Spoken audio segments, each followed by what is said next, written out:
This month's Thursdoid includes even more details on the new crafting, more information on the changes to multiplayer, and all kinds of other fun stuff, including something extra special at the end.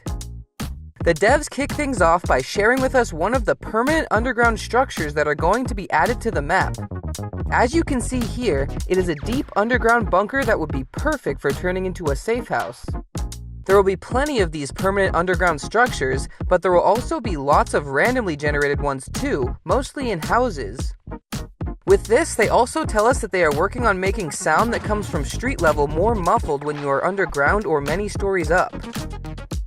Getting into the new crafting information, something that they've been working on is making it so that simple crafting recipes which don't need their own workbench and would realistically only use a flat surface to make, such as a sandwich or a nailed baseball bat, won't be able to just be made in your inventory, and instead you will need said flat surface to get the job done. Of course, things like ripping cloth bandages or opening a can of food will still be doable from your inventory, as well as other things that should be able to be done with just your hands. This will be a very noticeable change and will definitely be another one of those small features that adds to the overall realism of the game. And speaking of crafting, here's a few photos of some of the new items that the art department have made models for recently. Now for the details on changes to multiplayer. They highlight 4 of the biggest things that they have been working on here.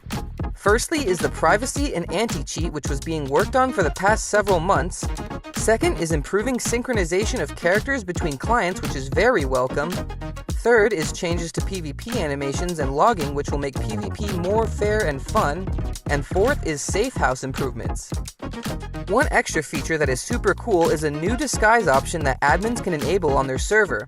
It will make it so that wearing face coverings will hide your username from other players, allowing for interesting scenarios in RP servers and also for just doing bandit things.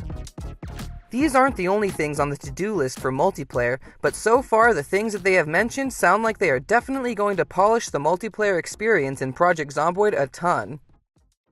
Moving on with a few smaller things, something else that they have been working on is making certain character traits have more of a direct effect on the actual gameplay, with this specific example of a character with vision problems. As you can see, the trait that makes you need glasses will actually have a bigger and more realistic effect. Next, they show us a close look at the new Wild West tourist town that is coming to the map, which looks so awesome. You can also see the new wooden coffin item in this video. Also, they have been working on integrating Bink into Project Zomboid, which is something that allows a game to play videos within itself, such as a cutscene, for example. What they will mostly be using it for is adding tutorial videos and also for some cosmetic changes when you boot up the game, but this will also make it possible for them to put moving images on TV screens and things like that around the world. One last small thing before getting into the rest of this blog post is the new high-resolution Moodles that are coming to match the new high-definition UI, and you can see 2 of them here. The next topic they go into is the procedural generation that is being implemented. Currently, they are working on automatically blending the wilderness at the edge of modded maps with the rest of the map, making it so that the landscape transitions seamlessly as you enter a custom area instead of how it is now where the trees will just make a hard border where the vanilla map ends. They are also working on adding generated roads, which will make it even easier for modders to attach their maps to the rest of Knox County. In addition to this, there will also be definitions for biomes and templates for different road styles so that modders can make their map in a tundra or a desert, for example. Also, the blank forest map will have options to choose these different biomes so you can explore and survive in various environments and travel between them, kind of like Minecraft. Of course, however, the extension on the edge of the main map will only include biomes that would make sense for Kentucky. Following that, we have some information that will mostly be interesting to the modders of the community.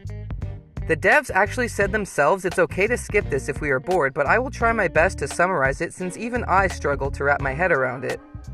Basically, they are going to be integrating ImGUI debugging, which is something that games use to inspect and debug all kinds of elements in a game. This is more efficient than the current Lua debugging and will allow modders to inspect anything they want in the game, like items or even the AI code, which will make it easier not only to mod Project Zomboid, but also to develop it. It is like a shortcut to check out the code of any game feature, and there is a text editor so you can edit the code within the game itself.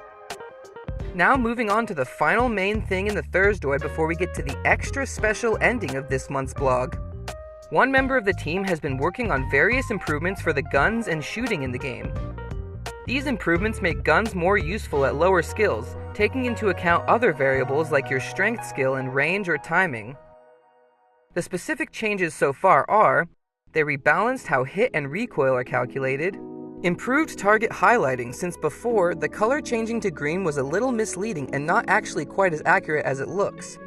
Now the target will reach green when there is at least an 80% chance to hit, so you will be able to know when your shot will be the most accurate. Strength will now help with recoil. Dexterous and all thumbs impact shouldering the weapon, and eagle-eyed and short-sighted will affect the optimal sight range. Rates of fire have been increased to more realistic levels, but also now it takes a little time to stabilize your weapon when you first aim it or even after each shot. The time it takes for this can be reduced by increasing your aiming skill as well as certain traits and other conditions like the actual light level of the spot your target is on. Overall, these changes to the gun mechanics are very welcome by me, as it felt like any gun besides a shotgun was completely useless if you don't start off with a career that gives you a boost in the shooting skills. And last but not least, the special ending to this month's Thursdoid is the devs actually included my previous video at the bottom of the blog. This was so amazing to see, and I cannot thank the Indie Stone enough for giving me a shout out. It is truly a dream come true, and I never thought I would have something like this happen after only a year of making videos.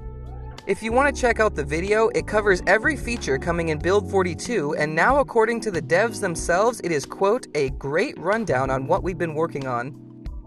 Thanks again to the developers of Project Zomboid, and thank you all for your continued support.